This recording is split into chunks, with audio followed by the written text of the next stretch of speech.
Hi there. Thanks for tuning in to Cascade. Start with a deep breath. Connect with yourself. Just begin to drop in from wherever you were to this space right now, landing in your body, in your choice to be here.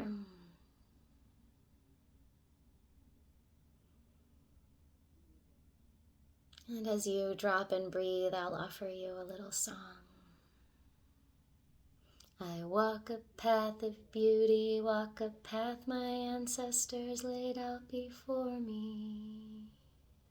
I walk a path of beauty, walk a path my ancestors laid out before me. I make a path of beauty, all my visions and my dreams laid out before me. I make a path of beauty, all my visions and my dreams laid out before me. I walk a path of beauty, walk a path my ancestors laid out before me. Breathe into your beautiful path. And as you breathe out, just feel your body settle just a little bit more into your seat, into your chair, into the ground. Maybe you're laying down and stretching as you listen, feeling the body settle. This is a gathering of extraordinary people. We're here because we're creative. We're here because our lives have been formed to demand a lot of us. And we have all these ideas that we want to chase. And everywhere we go, there's something new to dream up. And this process can be overwhelming, especially if wherever we go, we have a few little people pulling on us. You're not alone in the mothering path of being extremely creative and extremely willing to learn things and grow and share what you know with people, but to feel ultimately held back by this process of tending to the family, of householding. So I want to speak to many different things today, but this creative person, you may be an entrepreneur, you may have your own job, you may be a stay-at-home mom, but there's one thing that we all have in common if we're tuning into this video or this replay, is that we want to be able to manage ourselves and our world and to do so with confidence and to do it with a sense that we're moving forward in the direction of our own choosing that is a reflection of our values. And that feels good, that feels right, that brings us joy. Some of my favorite spiritual teachers have said that we all have inexhaustible wells of joy just ready to bubble up from us at any given moment. And I know with moms, one thing that brings us down is responsibility, the responsibilities that we have. Sometimes those things lift us up in those moments, and in those moments we celebrate. But the fact that we have so much that we're called to do, and so much that we're called to be on a regular basis, that it can get overwhelming. So if you responded to this call, you're probably busy. You probably have dozens of ideas on your own. You juggle. You're busy juggling a lot. You might not be getting to all of the projects that you want to be doing, and you might be always doing stuff for other people, and you haven't quite found a way to nurture yourself in that process of always serving others. And it makes sense. You go to the grocery store with one kid and you end up with 20 things in your cart that you didn't put there. And you end up with an experience that takes an hour and a half, 2 hours, when maybe you could have just zipped through in 20 minutes with your little list. And there's a lot of no's in the process. And yeah. So internally, you might be wondering if you've lost control of yourself in your life.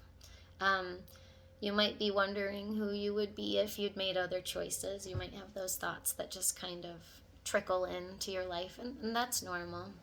Um, you might be deeply longing to be more authentically yourself during this process of mothering, and you might be looking for ways to curate that and also communicate that with the people who are around you.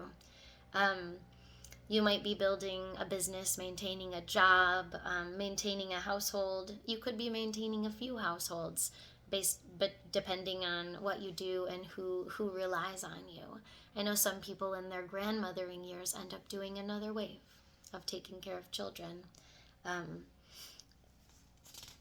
so maintaining your life while you work for others, it's a really big deal, and it's something especially creative people have kind of a tough time with, because if you want to do something creative, you have to kind of set those things aside to use your full creative heart and brain, and that poses problems too.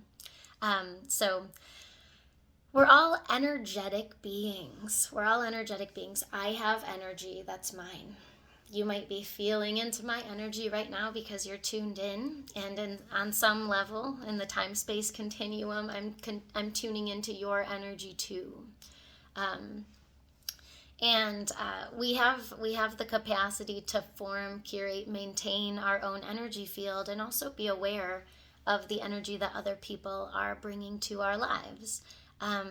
And because of this energy, because we instantly create bonds with whoever we meet, we like saying yes.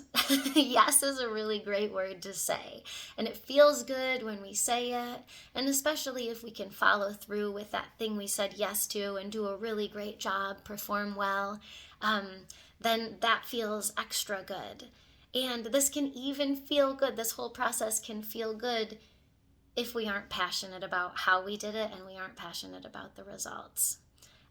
Say you're asked to bring a dish to pass for a party, and you really like the friends, you really like the people there, you're super excited to go. You're not really that excited about making the food, but you're all into it anyway, and you said yes, and you make this amazing like casserole that's like filled with all of your favorite spices, and like you make sure to put all of your favorite things into it. But while you're cooking it, you're thinking about all the other things that you might want to be doing. And it's definitely an act of service. It's a labor of love. You hear these things that moms kind of end up doing. We do it for our kids. We do it for the family. But while we're doing it, there's this little struggle inside, because we know that there's something else that we'd like to be doing.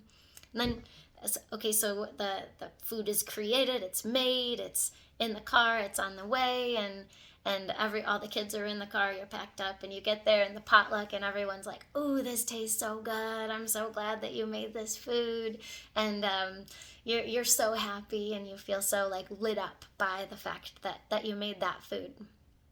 But you know inside of you that because you took the time to make that food, you didn't do something else that you wanted to do before you walked out the door, because you said yes.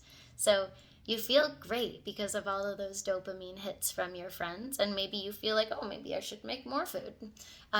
This is how we start to train ourselves to go off track from what we want to do.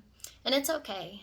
When we go off track, there's actually like this beautiful kind of mystical way of finding new things. But what I'm going to talk about today is curating our lives so that we can start to form pathways that come toward us, that help us draw in energy, that will help us nurture our interests, so that when people ask us, and the things that we're passionate about, that bring us towards our highest purpose in this world, our highest offering. So that when we are confronted with questions of like, can you do this? Will you do that? Can you make a potluck dish? No, not today. Today I absolutely can't, but I'd be happy to come and I'll share a song while I'm there, because that's my passion, right? Is that okay? another example could be like, I'm not thinking of any examples. Let me tune in for a second. Another example could be the opposite of that. Like someone asks you if you can show up. If you're coming, oh, I saw you're coming to my event. Could you please play me a song? Could you please play me a drum song? Well, we're going to be doing a Shavasana. We're going to be doing a deep relaxation. And I think you'd be perfect for this drumming thing. But you know, in your schedule, you already have a lot of offerings that day. And you just aren't available anymore for just off the cuff offerings that aren't going to be that you're not going to be compensated for. This might be you. So you say, oh, thank you so much for thinking of me, but I'm not going to do that day. Or you can say, thank you for thinking of me. Let's plan ahead in advance next time, or something, just something to curate, that you acknowledge that that's really great of them to ask you, and not now for you at that moment. So let me gather back. I went off into example land. So when we perform well, it can give us that boost. So we're going from example land into metaphor land. So imagine that your life is a river and you have this stream, and every time you see something out in the world that piques your interest or that irritates you, that calls your action. There's so much to look at out in the world. If something is out there, you see it and you are taken by it. Some water comes into your stream, like a new person comes into your life. There's a new trickle in your stream. This river, each yes that you make brings a lot more water into your stream. Each responsibility that you take, you're just curating this stream. And it's okay to have a raging river if you can handle it. If you have the space for it and you've been holding your energy, like, it's okay to have a river that has a really super fast current that's super wide. Some people do. It's also okay to have a tiny little stream that runs super fast. It's also okay to have kind of a babbling brook. And you know what kind of river you need based on your nervous system, based on where you are and how much nutrients you're able to take in, and how much what your relationship with time is. In this particular point in your life. In different stages of living, we have a different capacity to handle the influx of water that's going down our rivers. So basically, the more we have going on, either the wider the stream gets or the faster it gets.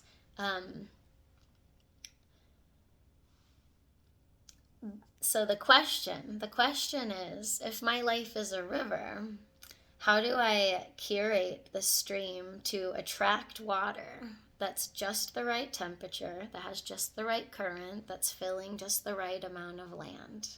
And that's basically what this class is about, this class Cascade. Because when we have our river and it's flowing along, and then all of a sudden it goes over an edge and it tumbles down the waterfall and lands into a pool at the bottom, we're swimming in the pool with all of the stuff. And while we're going down the river, before it cascades down those rocks, we might not be aware of how much we've said yes to, and how much responsibility we have, or how much we've attracted to be with us in our lives, until we get to this place where our river has become a pool. And then we're swimming for a little while in all life that we've created. Everything that we've said yes to, everything that we've passively agreed to, the people in our lives, whether we're excited about them or not, they'll meet us in that pool whenever our river decides to change terrain, to become a waterfall. So if you are in a waterfall where you're like kind of stagnant and swimming and looking around at like all of what you've created, this is a great time to begin work with your reticular activating system. It's a great time to begin to look out at society, look out at life itself, and decide what you love and decide what you don't, and choose to focus on the things that will serve you and will advance you toward your own highest good. So if you can imagine for a moment, like when you look at when you look out at life, I'm looking out my window right now and I see houses and trees and a playset and my deck. And after that, I have to look a little closer. Like, okay, there's grass and then there's leaves. And then I can look a little closer and I can start seeing more. But our minds are trained to see that. Of all those things that I said, that was just like 10 or 20 things, or that was like maybe 12 things that I said. There's millions of things that I could see. I could look outside and, like, now after saying there's millions of things I can see, I see the little bit of a leaf that has turned brown, just one single leaf. It's a tiny little pixel, of the landscape. There's millions of things that I could see, but I chose to see all those big things, those obvious things. And I chose that because my brain helps me filter life so that I don't get completely overwhelmed. Our brain picks 10 to 20 bits of information out of any experience that we have. And we can program this brain, but mostly it's programmed already. So we have to reprogram it. It's programmed by, what is it programmed by, you're asking? I want to know. It's programmed by our upbringing, by our parents, and the way that we learned to be when we were very young. A lot of it's formed in the first 3 years of life. But not all of it. We are ever-changing beings, and with affirmation and mantra and such, we can reprogram ourselves pretty fast with choosing to focus on things. So society also, like if you're someone who consumes media, whatever you're consuming is adjusting what you see. The reticular activating system. So it's our religious upbringing, like any faith we choose to follow or any spirituality that we choose to embrace is going to change the way that our brains perceive the outside world. So I'm just going to revisit my notes because I feel like tangenting. So what we focus on grows. For example, I do digital marketing now, and before I did digital marketing, I do digital marketing for the jewelry industry. See, I got a little diamond here. Before I met my husband, I had zero interest in the jewelry industry, and I didn't see jewelry everywhere. It wasn't like a thing that when I looked at people, I was like, oh, your necklace, it's so intricate. Like, look at those cuts. I didn't have that language. So it was just like, that's not what I saw. I would see something else. And now that I've been steeped in this jewelry industry for like 4 years, and especially the marketing, I'm seeing the billboards, I'm seeing people wearing jewelry, I'm hearing people talk about jewelry out in the world, like those really magical eavesdropping conversations that we can pick up sometimes. And it's just, I have a lot of jewelry in my life. Do I want a lot of jewelry in my life? I don't know, because I'm doing this. No, I don't need a lot of jewelry in my life. I don't need it to be coming at me from tons of different directions all the time. But because my reticular activating system has been trained for that, I understand that that's just going to be a part of my life because I'm in a jewelry family and I'm making choices that keep reinforcing being in the jewelry industry. I've been in digital marketing for about 4 years. And so that is one of the ways that's a direct example of like focusing on something that like you don't, so I didn't necessarily choose that. I married into the family, and then it quickly cascaded into me being a marketer, because I have brilliance with the internet and I have brilliance with social media. And I just kept following the next logical step until here I am. Like, digital marketing has taken over my income stream, and I'm letting the pendulum sway back so that I can tap into the healing arts world with a marketing brain. So that's how I got here with you, like talking into my screen about the reticular activating system. So for me, it's come first full circle. I've never lost touch with the fact that I started seeing diamonds, and diamonds were not something that I intentionally started seeing. That's like a gift from the universe. And I resisted it quite a bit, and it's just a part of my family. So, in consequence, if I wanted to, I could just start closing my eyes to the diamonds, but there's a part of it that serves me, so I'm going to keep moving forward with that.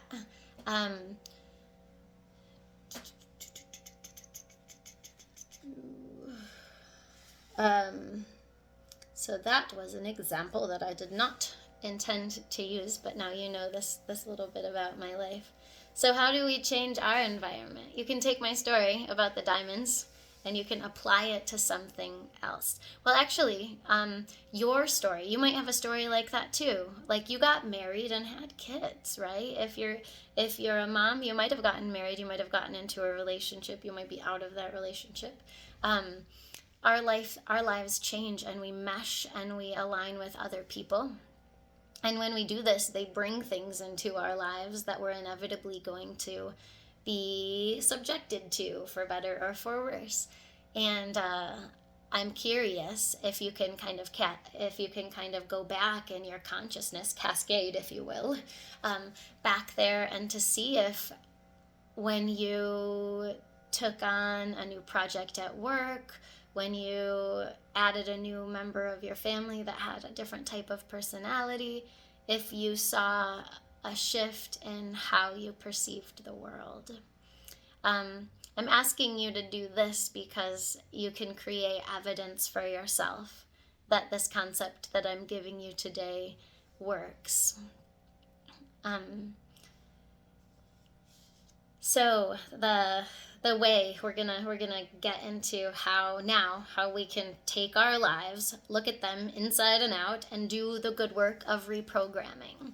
And this work, because of my example about the diamond industry and the jewelry industry, it's work that I'm actively doing in my life right now. Like, what do I say no to focus on, and what do I say yes? And for me, it's a boundary thing, because I don't want the jewelry industry to go away. I just don't want it to dominate my life. So it's a boundary thing. And I want there to be room for this miraculous healing energy work that I do. I want there to be room for massage and teaching people yoga and maintaining a wholesome household where I'm not necessarily like responding to things on my phone all day. Like, I'm fine with chit-chatting with the screen. But if I'm like all day long responding to messages, like, that's not serving me. So I'm actively creating a life that a different way of being right now. So this is work that I'm doing too. So questions. The things that irritate us, we tend to ask questions of them that perpetuate it. The things that we don't like, the horrific things in the world, the way that we respond to them, and the way that we ask questions around them perpetuates it. So we're going to take a little bit of time to explore one thing, just one thing that annoys you about the world. Maybe think about that in your heart for just a moment. Maybe it's in your life, maybe it's happening right now, like my neighbor's doing the leaf blower. I don't know if you guys can hear that, but I'm finding that a little bit annoying. So I'm going to use that as, oh, he stopped. There it goes again. I'm going to use that as an example, because I could say, oh my gosh, Why does he always have to be using the leaf blower when I'm doing something important?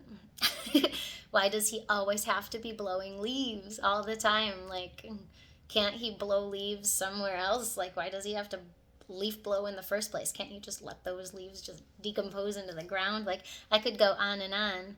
And but I know that, like, when I ask those questions, our bodies like go directly into, they spring to answer those questions for us. How can he be leaf blowing when babies are napping? Like right now it's like noon, babies are napping. The universe will spring to respond, and when I drive down the street, I'll notice leaf blowing. When I talk to my friends, I'll probably notice if they are complaining about leaf blowers. I might go to the store and I'll see leaf blowers. This is how the reticular activating system works. I also might notice things that are annoying about my neighbors more because I asked questions about that annoying thing that's happening in my life right now. So just take a moment to kind of scan yourself and see how you usually respond when things annoy you. Do you take them on a wheel? Do you run them for a little while, or do you...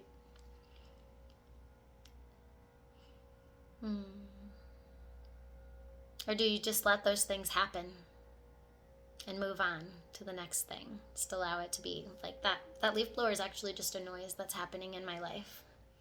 It's just a noise. And if I had a baby that was sleeping, it'd probably be white noise, but I would be fretting about it. So the first point reinforced by that story is choose your points of focus and choose them wisely. And when you are choosing something to focus on, something negative or something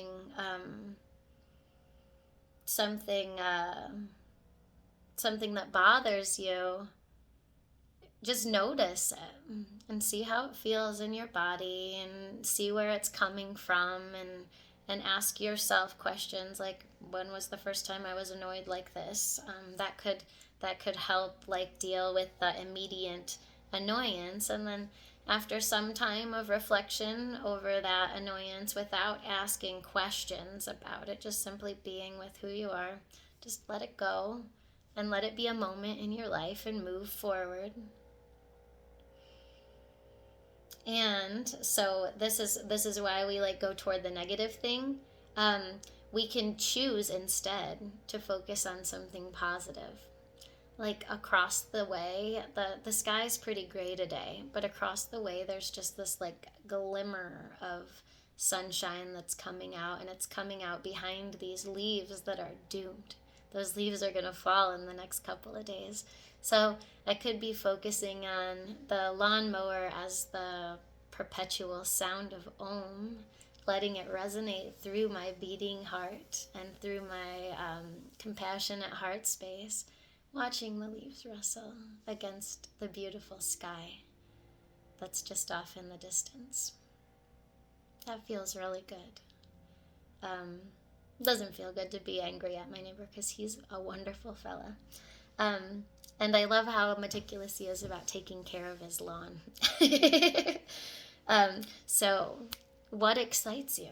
What excites you about your life? What's beautiful that you can notice right now? Like, maybe there's stuff on your floor, but maybe you have, like, we have a beautiful wood floor.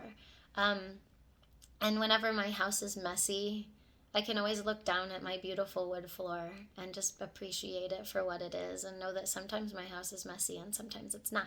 Depends on how creative I'm being. But just look through your environment and kind of scan through yourself, and just what's exciting you right now? What do you love about being a mom? It's easy to get lost in what we don't love, and then we ask ourselves questions that reinforce that the universe. We never want to ask a question that the universe has to create more of that thing to answer.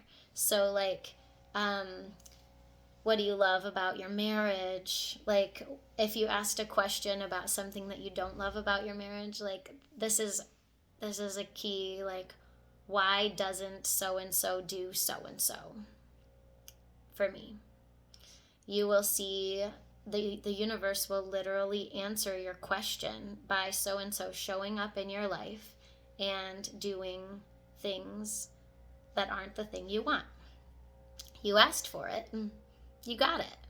So in creating a different mindscape and a different landscape out there, you ask yourself questions that you want the universe to answer, because you know that you're asking these solid questions. So you would say, like, I wonder what it would be like if I could see all of the beautiful things that so and so does for me. I wonder if there's something I'm missing about how this beautiful person in my life is serving me. And then the universe can go to work. Our brains, it's actually our brains, can go to work picking out answers to that question. So the more questions we ask the universe that we actually want to know the answer to, the more our universe is going to serve us. So this is a classic one that I hear almost every grandma say, like everyone that was born like 1970 or earlier. They say things like, let's go see if we can't get this thing done. I better go see if I can't get these potatoes from the store. And really, they're going to get potatoes from the store. So if they're going with the intention of like getting what they can't get, then they're just asking the universe for the store to be completely out of potatoes. So that brings me into the next point that I want to make about this reticular activating system, and that curiosity changes the focus. So you're using positive I wonder statements to counter the negative things that you see. Positive curiosity statements to counter the negative things that you see. I wonder what it would be like is a great way to start training yourself to ask different questions. And you could say, I wonder what my life would look like if I saw more beauty. I wonder what my life would look like if I relaxed while I was making dinner. Like, say maybe like you're running and you're making dinner again. It's like you always have to do it and nobody seems to help, and you realize like every night you're just kind of pissed off about it. You're kind of tight, and you could be like, why the hell am I so tight? Why am I always so mad? Like, these are questions that run through my head. And the questions that serve me are, I wonder what it would be like to feel more relaxed. I wonder what it would be like for me if I chose to respond in a quiet, or if I chose to think before I respond and process the anger on the inside in my super awesome wise body with my super awesome wise mind before I share it with someone else in my life. What would my life look like then? These are powerful questions. And I love sharing stuff because as I'm talking, it's working for me. One of my favorite coaches on the internet, she says that everything she does is for me, for you, and for us. So I've made many videos like this, and this is the first video where I really feel like this is for me, and it's also for you, and I hope it's landing in a way that's going to give you breakthroughs that go beyond anything that I could think for you. And then it gets to be for us, because this energy that we're creating is like this universality. When you ask yourself curious questions, and if you do so out loud where your kids can hear you, they might be programmed with those curious questions rather than the questions that reinforce the negative. It's beautiful. It's really beautiful. Like, we have the power to show up in a way that can be a really powerful reticular activating system programming experience for our kids. And then maybe we can trust that they'll move forward into their life being able to access better questions, which manifests a better outcome in reality. Oh, I don't think I talked about where the reticular activating system resonates in the body. It's in the hindbrain. It's the survival brain.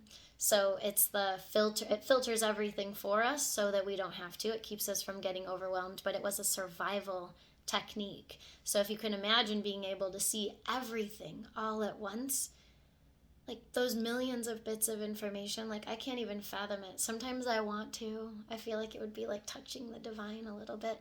But I'm so grateful that we can curate our universe. We can curate our we can curate our reality, but we can curate our experience of the existence of our lives. And because we've chosen to be mothers, we can ask questions that can help our kids curate their own lives. We talk about like world peace. We talk about like everyone being kind to each other and everyone having enough.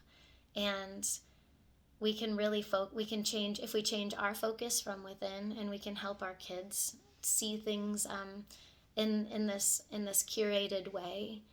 We really can create positive changes from within that ripple out into the world. It's a way of thinking, and it's a way of being, and it takes a lot of practice, but it starts now. Curiosity starts now. Curating your universe starts now. And whenever it's possible, give your brain something wonderful to find the answer to. We want to make sure we're asking questions that our brains really are, like they go to work so hard for us. We want to make sure that they're bringing back information that serves our highest mission, serves our joy, and serves our bliss. So the first step then is choosing the energy that you want to become. Choose the life that you want to live and start becoming that. Start becoming that. Entering into pristine self-care and listening to your desires, that's a first step. So what are some of the attitudes that you desire the most? And what situations do you put yourself in that provoke this? What are some attitudes that you desire? What's your bhav? That's what they say in yoga. That bhavana is like the vibe that the class has, the vibration that you're on. Like, if anger is a really low vibration and feeling like you're perfect and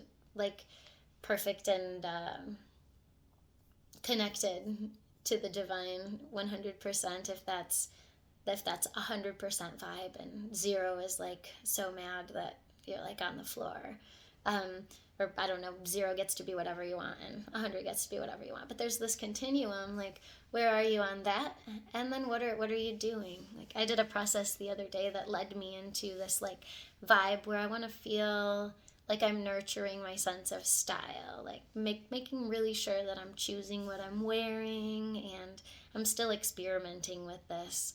But my vibe wants to be like, I'm getting there, but my vibe wants to be like strong in style right now. And it might change in a few days, but right now I'm calling in this, like, I would call it like maybe like 50%, where I like really want to put energy into how I feel in my clothes, how I feel in the world around me. Because really I could live in pajamas. I could live in pajamas and a tank top and an oversized hoodie. And I do like that, but I really want to have those pajamas and that tank top and that hoodie be really, really cool. And to feel really good in them, to feel stylish in them. And I just have to access a former version of myself in a way prior to having kids and prior to having all of these responsibilities, to kind of tap into that energy. So I did want to take you guys on a process today. So we shall do just that. So you can pause this recording if you'd like to, if you're watching the replay, and find yourself in a comfortable seat, maybe with pillows and blankets. Maybe you want to light a little candle, some incense. Just take a moment to get really comfortable and to settle into your breath.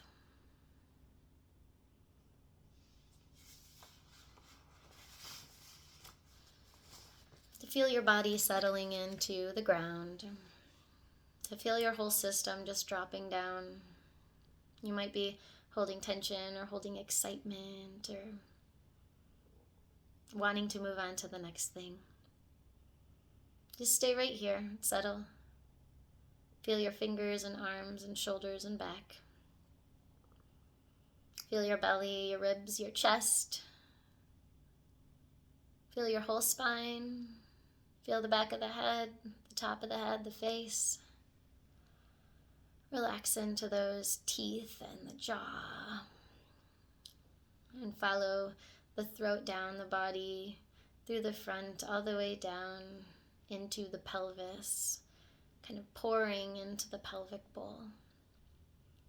Feeling the legs from the hips down through the thighs into the knees, through the shins and calves, through the ankles into the tops of the feet and the heels and the soles of the feet. Allowing this whole physical body to be here and felt. If there's any parts that are feeling like they need a little bit more attention, slide your awareness there. Slide your love, your inner compassion. And open up your imagination. Imagine yourself lying in a field of grass, not on the floor, but in a field of grass.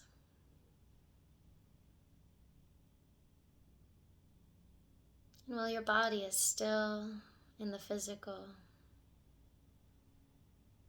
you feel your energy body waking up, sitting up and looking around.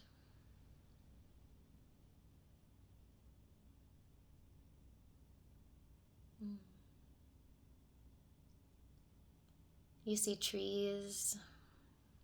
What do you see? Off in the distance, somewhere in your scape, you might see a forest. The sky might feel so huge. Notice what's in it.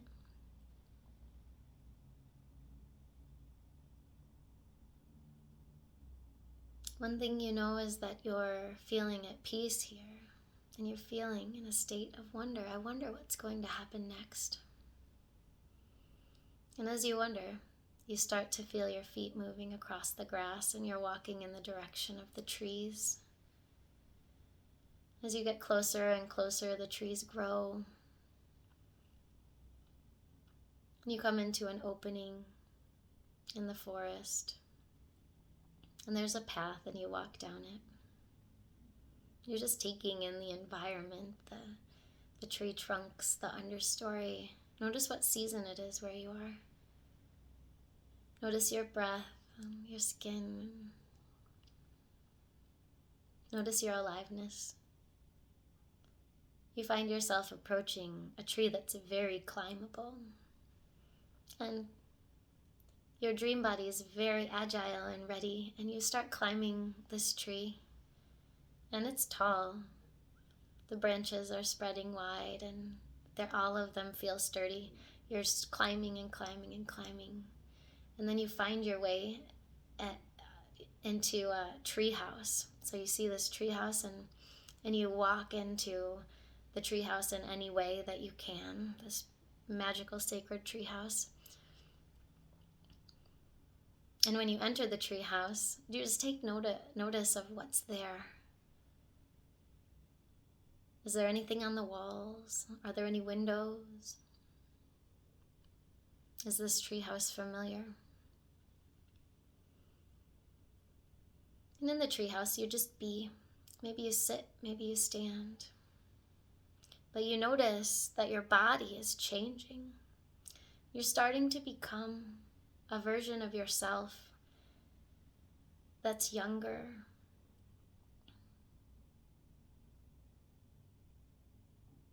You're meeting yourself at a younger age.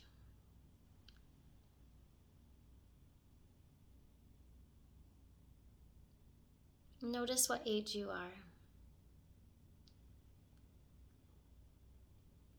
And thank yourself from your heart for meeting this younger version of you. And ask her if she has any guidance for you right now, if she wants to do anything.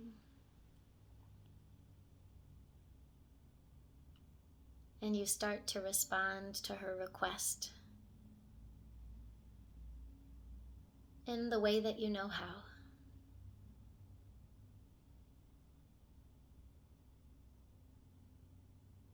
Feeling her from the inside of your soul.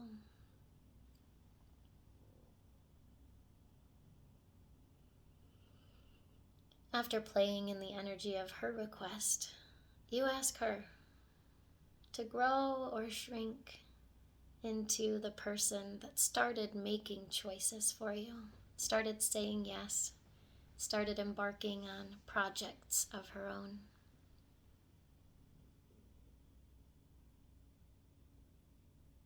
Give yourself time to morph. Notice if anything's morphing around you.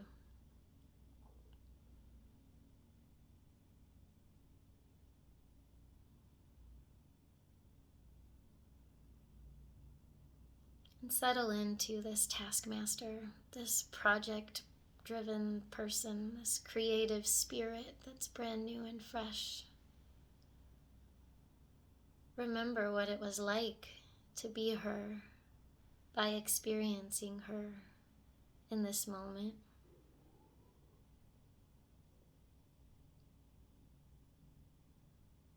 And ask her if she has anything to share with you about being creative now.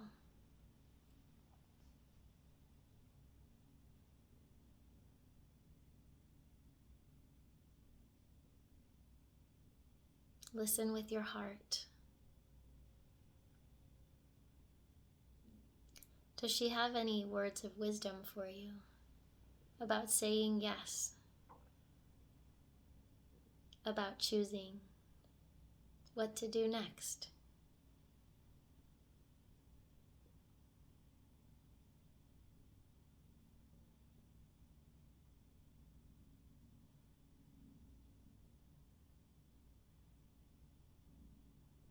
You're listening with your heart. You're feeling yourself from the inside out. This younger, vibrant version of you.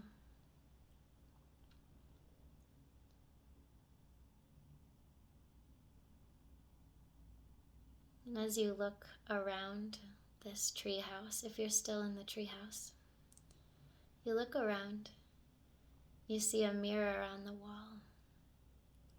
You walk up to this mirror and you stand there and you look at yourself, this younger version of you.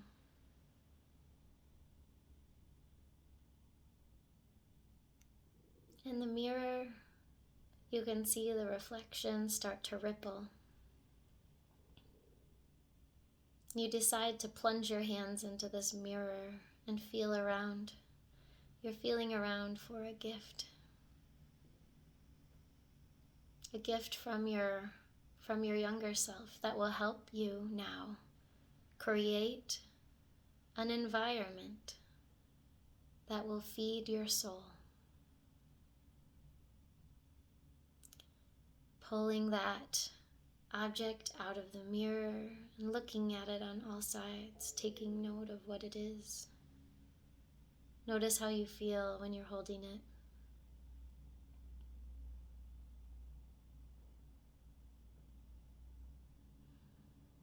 And you can decide if you want to keep this gift and place it in your heart center,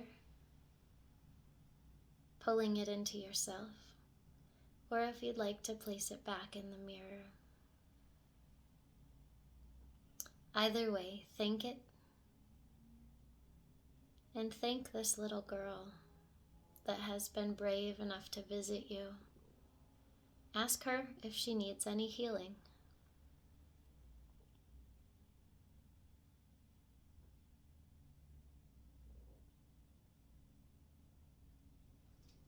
And if it feels right, let her know that you'll be supporting her healing.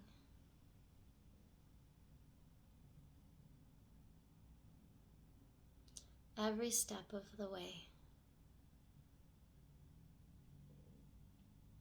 You feel your limbs begin to change and grow. You feel your skin getting tighter, more taut, and becoming the version of you in the here and now. You take a deep breath looking around this treehouse. When you feel complete, you start to climb down out of the treehouse and down the tree.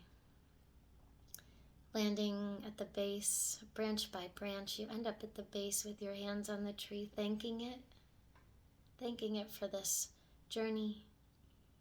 You turn and you walk back down the path. You take note of all of the branches of the trees and the tree trunks and anything that's lining the pathway. You see the clearing, you enter the field. Walk through the field to find the very bed of grass that's still laying flat from your body. Breathing deep, you lay back down where your body once was. You take in the sky, the atmosphere. Close your eyes. Feel into your body as it's resting on the ground. Feel into your arms and legs and hands and feet and belly and hips, heart, head, brain, your skin, your whole thing. And you begin wiggling the fingers and the toes. You rock your body to one side, waking up with your stretches as you go. And come back up into your seat and grab your journal and take a moment to write down what the gift was. Take a moment to write down what you heard the little girl ask for. If there's anything that you want to say about the little girl that you first met. If there's any other points from the dream about the treehouse or the walkway or the field in which you began, you can take this time to write it out. It's helpful to say, in the dream I am walking, in the dream I'm climbing, in the dream I'm meeting myself. To journal from this perspective and see what you can uncover. As we journey into the subconscious in this way, many gifts are revealed.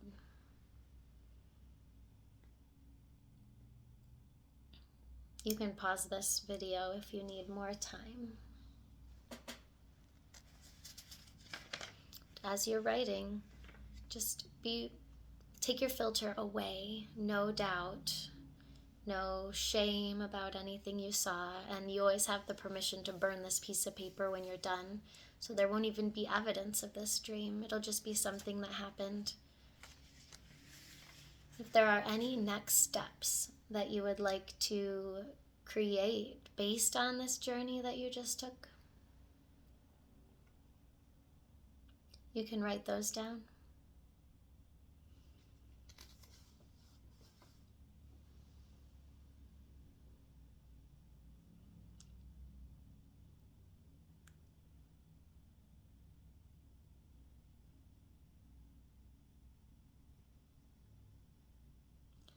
Now, I'd like you to answer this question. What are my most desired attitudes? How do I want to be? How do I want to act?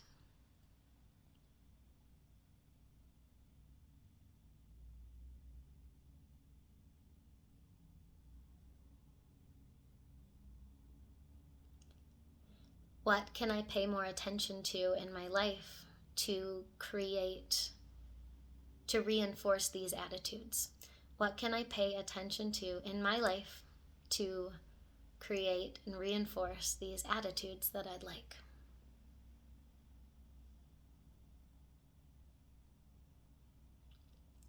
What situations can I call in?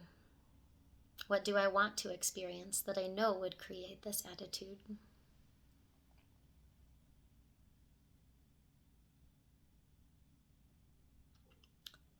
What conversations can I have with people in my life to help curate my life into something that I love, that would be reinforcing this way of being that I would like to have? So, what conversations can I have with my loved ones that will help me to be living in this attitude?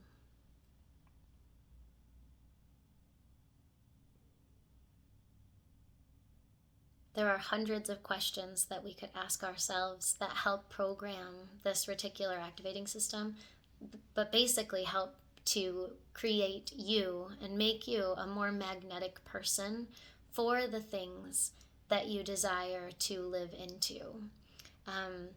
These curious questions make us magnets for the energy that we desire. So if you find yourself in a situation that you don't love in your life right now, don't worry. Don't worry about it. Just recognize this is one of those times where I'm doing something that I don't want to do. Don't respond to it. Don't be mad. Don't feel the doubt or the shame that comes with being at the wrong place at the wrong time. Just simply be there and leave, and see it as a gift for now, and know that you, with your curious questions and with your tenacious remembrance, you're going to you're starting now cultivating a reality that pulls in more of what you love at the right time and at the right place. So you know that what you're creating is coming.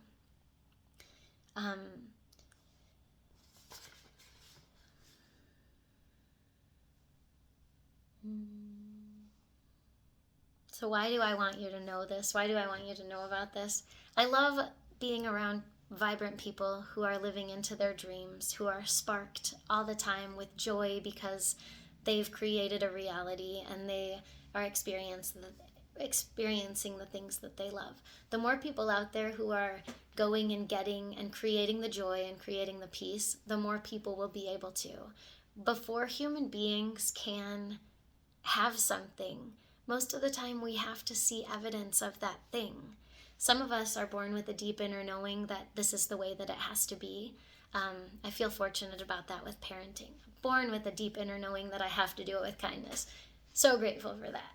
But a lot of people need to know that something can be doable before they do it. So when you become a living, breathing example of this, of someone who sees what they want to see, doesn't see what they don't want to see, and creates this magical world for themselves that is in perpetual service, more people get to do that, and our life will change. The things that society chooses to focus on will change, because the more people do, it's energy follows energy.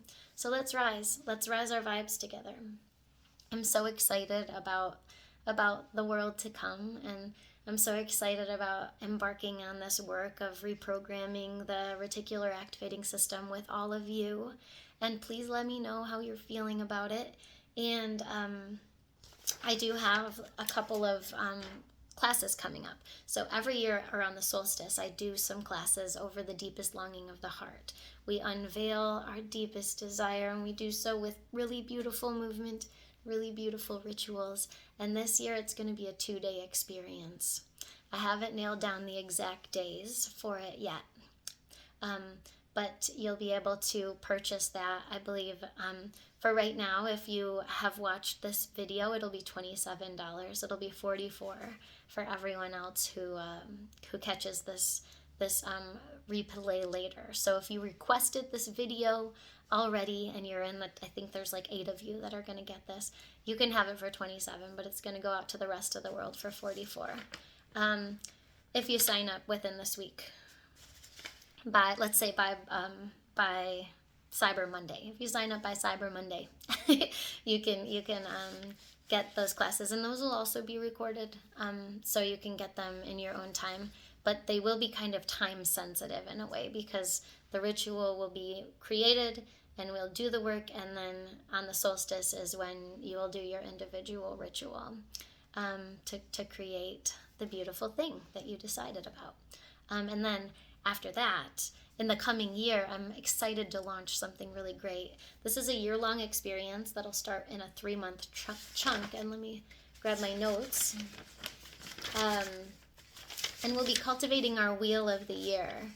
And here it is.